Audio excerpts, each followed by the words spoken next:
그 책이 왔는데 바로 민음사 패밀리데이 하울입니다.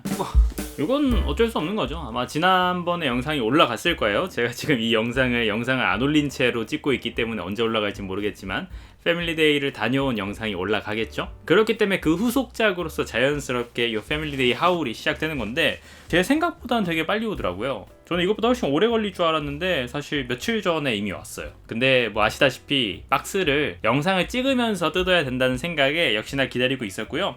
이 박스는 참고로 제가 포장한 그대로긴 합니다. 이 송장도 제가 붙였고 그때 직접 저 뜯어져 있는 줄 알아요. 뜯어져 있지 않네요. 직접 포장을 했었기 때문에 제가 들어간 그대로 들어있을 거라 생각을 해요. 얼마나 또 꽉꽉 채워 넣었는지. 이거 사실 얼마 안 커 보이잖아요. 박스가 뭐 작네 이렇게 생각할 수 있는데 나름 꽉꽉 들어있거든요. 그걸 보여드리면서 한번 하울 해보도록 하죠. 일단 한번 뜯어볼까요?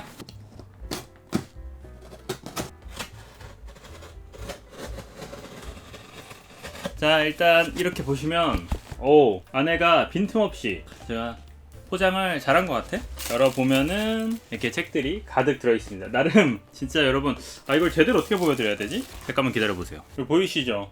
이렇게 덮어서 포장을 해놨었고 이렇게 열면은 꽉 들어서 차있는 거 볼 수 있습니다. 안에까지 빈틈이 없어 거의.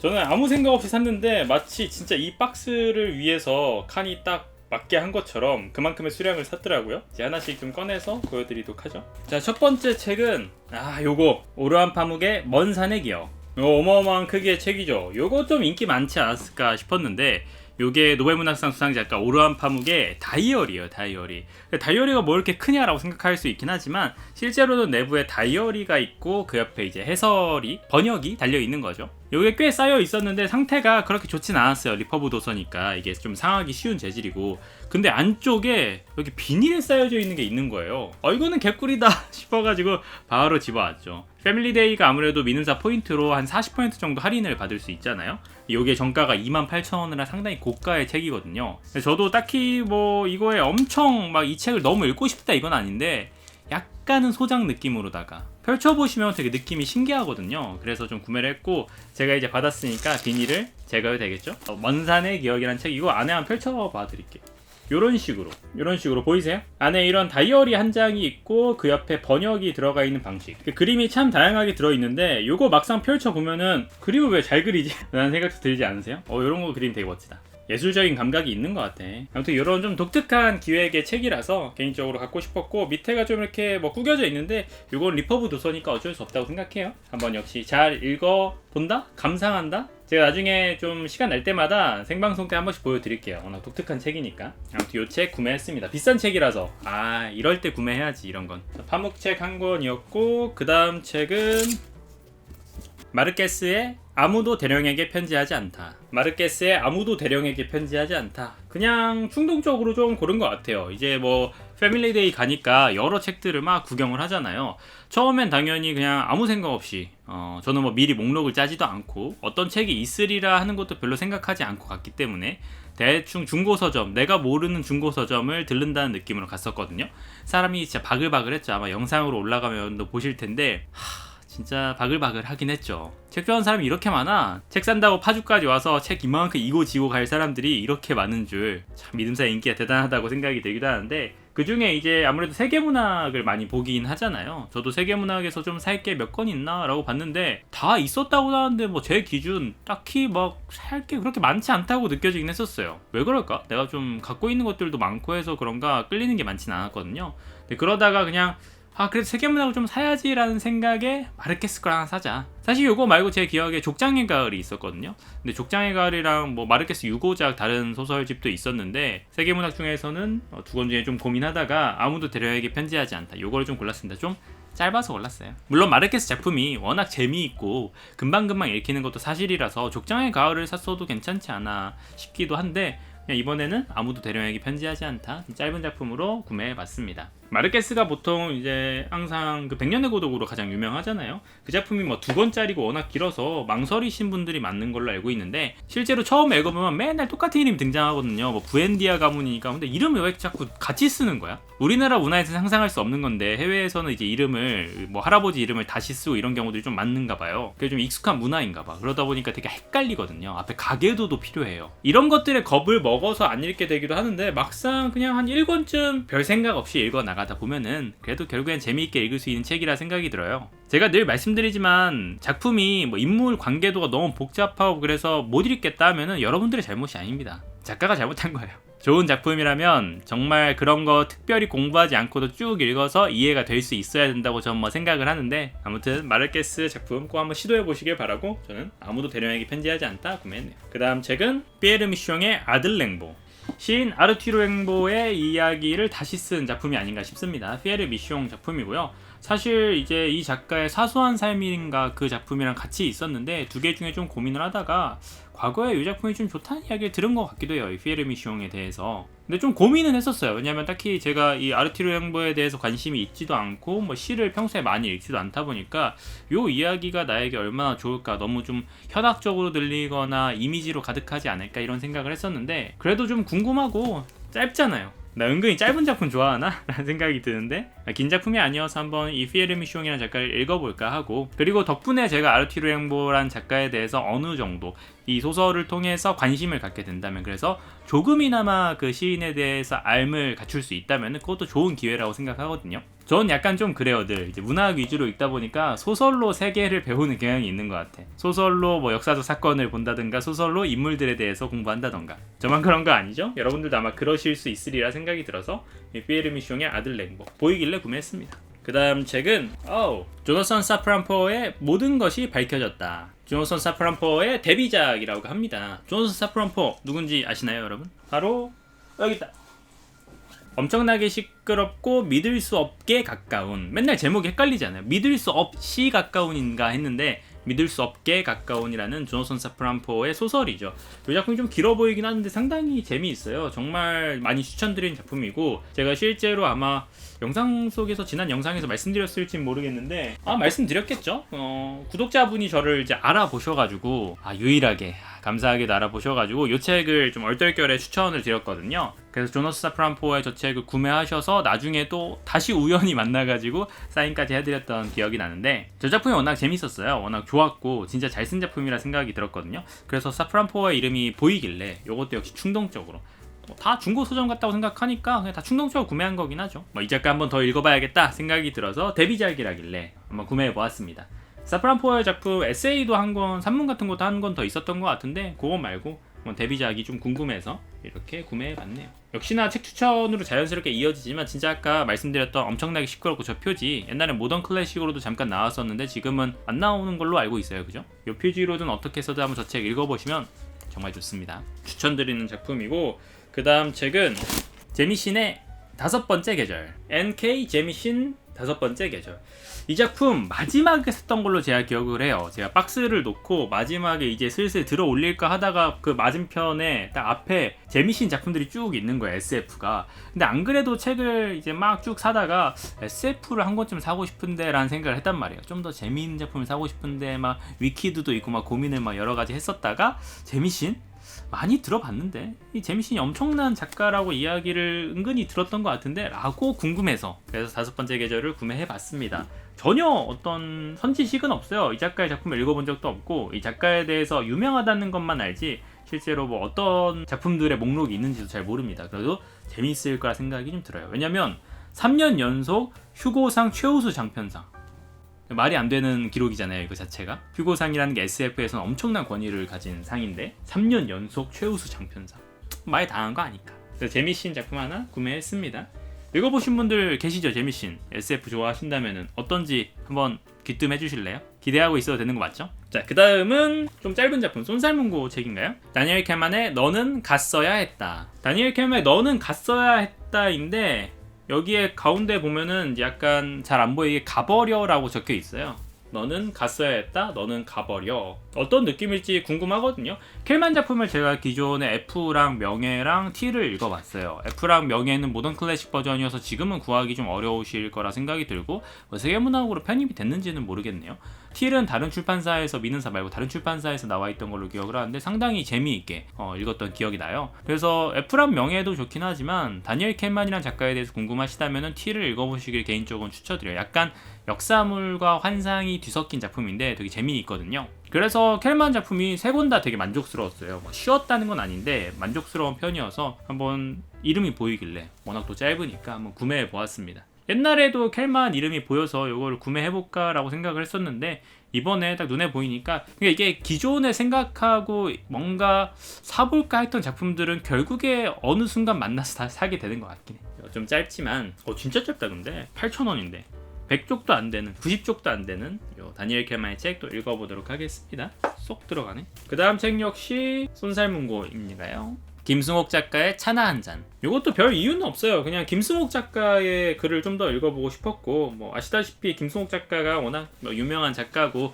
무진기행으로 보통 많이 읽어보시잖아요. 세계문학에도 포함이 되어 있죠. 무진기행 작품들이 좀 오래된 작품들이긴 한데 읽을 때마다 참 글을 잘 쓰는 작가다라는 것들은 이제 부정할 수 없는 사실이다 보니까 한번 김승옥 작가의 이름이 보여서 한국 작가 작품이니까 좀 더 구매해 보았습니다. 그러고 보니까 지금까지 제가 고른 작품 중에 한국 작가의 작품이 요거밖에 없네요. 지금 7권을 이야기했는데 그런 것도 생각 안 하고 사긴 샀어요. 이번에는 그냥 막 대충 고르다 보니까 한국 작가 몇 권, 외국 해외 작가 몇 권, 소설, 에세이 비율을 생각하진 않긴 했었네. 그래도 좀 궁금해서 구매를 했고요. 요것도 혹시 구매하신 분들 계실까요? 차나 한 잔. 자, 그 다음 책은 요것도 한국 작가 책이다. 쓰는 생각, 사는 핑계, 이소호 에세이입니다. 쓰는 생각, 사는 핑계. 표지가 되게 독특하죠. 요거는 이제 매일과 영원 시리즈예요. 제가 좋아하는 한국문학 에세이를 찾을 때에 여러 어떤 시리즈들이 있긴 한데 안정적인 시리즈들이 요 민음사에서 나오는 걸로는 요 매일과 영원 시리즈가 상당히 에세이 중에 괜찮은 것들이 많거든요. 일기시대, 소설만세, 제가 저번에 읽었던 꼭대기의 수줍음이나 이런 것들 다 하나같이 되게 좋았었기 때문에 이번에도 요 목록들 매일과 영원 시리즈들이 쌓여있는 걸 보자마자 한 권은 사야지라고 생각을 했었거든요. 그래서 되게 옆에 있는 것들이 막 고민, 에세이의 준비나 지옥 어쩌구나 이런 거랑 여러 가지 중에 고민을 하다가 한번 제목이 너무 끌렸어. 쓰는 생각, 사는 핑계. 어떻게 이렇게 제목이 내 마음을 심금을 울리지? 쓰는 생각. 맨날 써야지 생각하니까. 또 사는 핑계. 난 핑계를 대지 않으려고 하는데 어쩔 수 없이 또 사게 되면 핑계를 대게 되니까.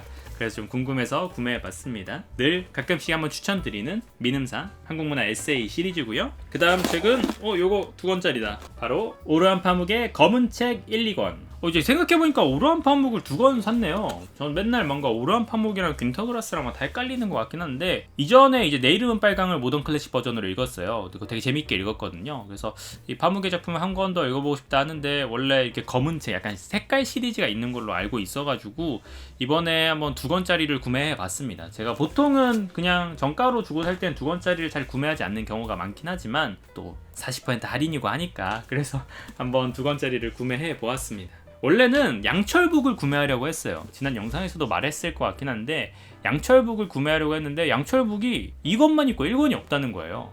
그게 뭔가 김이 빠지잖아. 물론 1권을 따로 사도 되긴 하는데 어떻게 2권만 수십 권 쌓여있고 1권이 없을까? 2권 다 있으면 아마 요 책을 안 사고 퀸터그라스의 양철북 1, 2권을 사지 않았을까 그 생각이 들어요. 개인적으로는 오르한 파묵 책이 이미 한 권을 샀으니까 그것도 좋았겠다 싶긴 한데 어떻게 운명이 저를 이렇게 이끈 거 아니겠습니까? 양철북은 언젠가 또 다음을 기약해야겠죠. 그래서 오르한 파묵의 검은 책 2권 구매했습니다. 참 오래 걸리겠네요. 2권짜리는 언제 읽을지 모르는 거죠. 그 다음 책은 이것도 손살문고 책 같습니다. 윌리엄 퍼크너의 헛간 불태우다. 요게 버닝, 윌리엄 퍼크너의 버닝이라는 작품인데 요거 원래 버닝이란 영화가 있는데 거기에서의 버닝은 무라카미 하루키의 헛간 불태우다? 버닝 그거였나? 아무튼 포크너 작품인데 포크너가 사실 어려운 작가고 제가 보통 가끔 포크너 이야기 나올 때마다 어렵다, 웬만하면 조금 그렇게 도전하기 쉬운 작가가 아니다라고 겁을 드리곤 했었는데 그도 그럴 것이 소리와 분노 같은 작품이나 내가 죽어 누워있을 때 이런 작품들 읽어보면은 좀 난해해요. 읽기가 좀 힘들 정도로. 어쩌면 제가 옛날에 읽어서 더 그 어려움이 뇌에 박혀있다 보니까 지금 그것보다 좀 과장되게 생각하고 있는 걸 수도 있는데 그래도 워낙 중요한 작가잖아요. 많이 기억되는 작가고 많이 읽히는 작가이기도 하고요. 맞나? 많이 읽히긴 하나요 정말로? 뭔가 솔직히 요즘 포크너 행사랑 잘 못 보는 것 같긴 한데, 그래서 저는 그냥 한번 포크너 이름이 보이길래 어려운 작가들은 한 권씩은 그래도 더 계속 읽어봐야 된다라는 생각이 들기도 해서 요즘 짧은 손 삶은 거 시리즈로 구매했습니다. 그래서 짧으니까 이건 좀 읽을 수 있지 않을까 기대하고 있습니다. 헛간 불태우다 포크너 한번 읽어보고, 내년에는 이게 말 잘못하면 안 되는데 올해 버지니아 울프를 읽고 있으니까 포크너도 참 저한테 어려운 작가로 뭔가 인식이 되어 있어서 피하게 되는 부분들이 있는데, 포크너를 한번 정주행해야 되나? 왜 내가 이렇게 스스로 올가미를 내 목을 죄는지는 모르겠는데, 이거는 뭐 약속드리는 건 아닙니다. 다만 그냥 그런 생각이 지금 문득 들었던 것 뿐이에요. 자, 그 다음 작품은 이탈로 칼비노 모든 우주 만화. 칼비노 전집에 속한 작품이죠. 밖에 좀 소음이 들리는데 문 좀 닫고 옵시다. 더워가지고. 자, 다시 이제 조금은 덜 들리겠죠? 이탈로 칼비노 전집 모든 우주 만화입니다. 사실 요게 리퍼브 도서로 사기에는 어쩌면 적절치 않은 책이란 생각이 들기도 했어요. 이제 옆에 음박이 막 들어가 있잖아요. 그리고 이게 양장이다 보니까 뭐 뒤에 이제 약간 좀 스치면서 일어나는 상처들이나 이런 것들이 음박이 온전치 않긴 하더라고요. 근데 신품으로 사도 창고에 있으면 이 정도의 스크래치는 있을 수 있다고 생각하는데, 과거에 이제 이탈로 칼비노 이야기를 종종 할 때 저는 비록 이탈로 칼비노 책을 2권밖에 안 읽어보긴 했지만 이 책이 진짜 재밌다 뭐 이런 이야기들을 들어가지고 또 궁금하잖아. 모든 우주 만화라니. 근데 실제로 만화는 아닙니다, 여러분. 나 좀 기대했는데 만화가 있을 거라고. 근데 실제로 만화는 아니네요. 우주 이야기가 들어간 이탈로 칼비노의 책인 것 같고요. 이 전집이 진짜 이쁜 것 같아요. 제가 그때 가서 보니까 칼비노를 좋아하신다면 이 전집이 진짜 이쁘긴 하더라고. 애당초 전집으로 모았어도 됐겠다 이런 생각이 드는데, 뭐 언젠가 한 권씩 모으게 될 수도 있을까? 근데 이미 있는 책은 다시 살 것 같진 않긴 한데, 아무튼 모든 우주 만화 칼비노 작품 이거 사봤습니다. 되게 음박 금박 들어가는 게 참 이뻐. 저도 제 책 만들 때 음박 금박 넣고 싶은데 요게 뭐 단가 문제도 있고 어떨지 고민이 되네요. 아무튼 이 책도 구매했고, 그 다음 책은 릴케의 말테의 수기. 시인. 이번에 시인 작품이, 그러니까 시인을 관련된 작품이 좀 더 있긴 하네요. 릴케의 말테의 수기입니다. 워낙 유명한 작품이고 이름을 많이 들어보잖아요. 그러니까 읽어보진 않아도 말테의 수기란 이름을 많이 들어봤던 것 같아요. 저만 그랬나? 그래서 요거를 옛날부터 한번 구매는 해놔야겠다라고 싶었는데, 사실 제 뭔가 예상으로는 딱히 재밌을 것 같다는 생각은 안 들긴 했어요. 솔직한 얘기로 이 책이 뭔가 이 수기라는 면도 그렇고 이 릴케라는 사람이 웃길 것 같진 않다라는 생각은 좀 많이 했었거든요. 근데 또 어떤 분들은 되게 이 작품을 좋게, 또 뭐 아주 재밌게라고, 재밌다는 분도 계셨고 아주 좋은 작품이다, 진짜 꼭 읽어봐야 되는 작품이다 이렇게 꼽으시는 분들도 계셔서 기대가 되면서도 조금은 무서운 부분도 있습니다. 그래도 뭐 재미있게 읽지 않을까요? 그러니까 재미없을 것 같은데 제 취향을 고려하면은 나는 꽤 괜찮게 읽을 것 같다는 생각이 좀 들어요. 저는 제 취향을 은근히 아니까. 그래서 말테의 수기도 샀습니다. 집에 은근히 꽂혀는 있는데 잘 안 읽는 작품인가? 그 다음 책은 곰브로비치 포르노그라피아. 곰브로비치의 포르노그라피아. 제목이 아주 선정적이죠. 포르노그라피아. 외설적이라고 해야 되나요? 사실 이 작품 이제 워낙 이슈도 많은 작품이고 뭔가 제목 때문에도 그렇고 되게 유명한 작품이라 생각이 드는데, 정작 이 곰브로비치 작품을 읽어보신 분들은 잘 없으리라 생각은 들어요.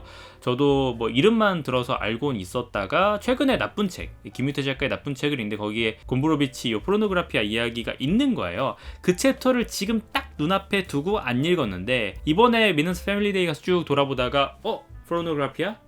읽어봐야 되나? 어차피 나쁜 책에 거기에 실려있고 재밌을 것 같은데 라는 생각이 들어가지고, 또 원래 이제 문학계에서 뭐 문제작이거나 조금 이슈가 되거나 이런 작품들에 대해서 더 관심이 생기는 건 저만 그런 것은 아닐 거예요. 원래 그리고 마일드하고 뭐 아무런 갈등도 없고 그러면 소설이 무슨 재미가 있겠어. 오히려 이렇게 좀 파격적이거나, 실제로 안 읽어봤지만 그런 부분들에 대한 관심이 생겨가지고 한번 읽어보려고 구매를 했습니다. 드디어 곰브로비치 책이 제 책장에 처음 꽂히게 되네요. 개인적으로 이것도 상당히 기대가 되는 제품이긴 합니다.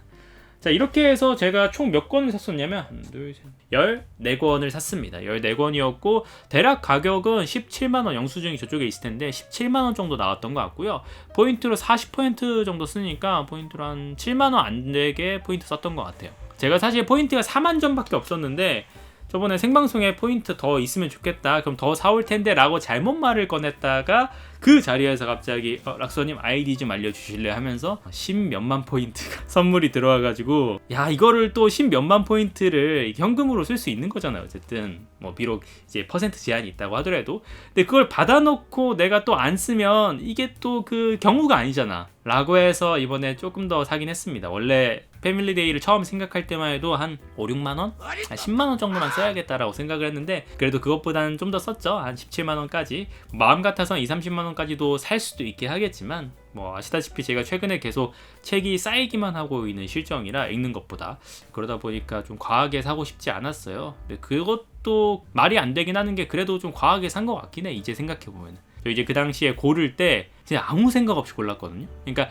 내가 몇 권을 사고 있다고 생각하지 않고 골랐어요. 그냥 지나가다가 쓱 몇 권 들고 놓고, 또 한 번 돌다가 쓱 몇 권 들고 놓고, 이 과정을 계속 반복했기 때문에 내가 이때쯤에 10권이 넘었다 이런 생각을 하지 않았거든요. 그렇다 보니까 14권이 된 게 아닌가 싶은데, 좀 짧은 작품들도 있긴 하니까요. 건수로 보면 좀 많긴 하지만 또 뭐 내용상으로 보면은 그렇게 많진 않은 것 같기도 합니다. 마지막으로 변명 아닌 변명을 좀 해보자면은, 최근에는 제가 그 메일락서나 관련해서 첫 책을 내겠다고 이야기를 많이 하고 있잖아요. 이제 그걸 실질적으로 수행하기 위해서 계속 이제 말씀을 드리는 거고, 지금 원고를 고르는 과정에 있어요. 여러분들이 보내주신 피드백이나 또 여러 가지 다른 피드백들을 포함해서 실제로 원고를 고르는 과정에 있고, 이제 그러다 보니까 거기에 좀 더 신경을 많이 쓰게 되더라고요. 원래 영상도 이미 올라가야 됐고 뭐 2개, 3개가 더 올라갔어야 됐는데, 그런 부분보다 지금 좀 더 제가 책 제작에 있어서 이 부분에 관심이 좀 쏠려 있는 게 아닌가 싶습니다. 물론 정말 더 부지런하게 움직인다면 사실 이거 2개를 다 할 수 있었을 건데, 뭐 아무래도 게으름 이슈가 좀 있지 않나 싶기도 하고, 뭐 그래도 좀 기다려 주시면은 책도 조금씩 제작하는 모습들을 보여드리고, 영상도 어쨌든 주에 하나는 빼먹지 않고 또 기다려주시면 좋은 영상으로 돌아오도록 할 거니까요. 그 점 알아주셨으면 좋겠고, 어떻게 패밀리데이 하울 영상 재밌게 잘 보셨을까요? 아마 지금쯤이면 패밀리데이 갔다 온 브이로그는 올라갔을 거라고 생각을 해요. 맞죠? 제발 그렇다고 해줘요. 제발 이래라 락서. 참 찍어놓고 편집도 안 한 영상들이 은근히 쌓여 있는데, 그것들이 올라갔다는 가정하에 재밌게 보셨으면 좋겠습니다. 이제 진짜 그렇잖아요? 더 이상 뭐 이제 살 책들이 많지 않아. 매달 뭐 모임 때문에 사는 책이나 한두 권 정도를 제외하고는 안 돼요. 이제 책장이 터질 것 같아. 이제 정말 열심히 읽고 열심히 작업하고 결과물을 내야 할 때가 아닌가 싶습니다. 저는 이만 들어갑니다, 여러분. 재밌게 보셨다면 구독, 좋아요, 댓글 잊지 말아주시고요. 여러분들이 관심있게 보셨던 책이나 패밀리데이의 이 책 구매하고 싶었는데 그 책 구매하셨군요, 저도 구매했어요, 전 다른 책 구매했어요, 이런 댓글들도 좋으시고요. 아무튼 편하게 댓글 달아주시고요. 오늘도 봐주셔서 감사하고 계속 즐거운 독서 생활 하시길 바라겠습니다. 물론 같이요. 그럼 안녕히 들어가세요. 락파!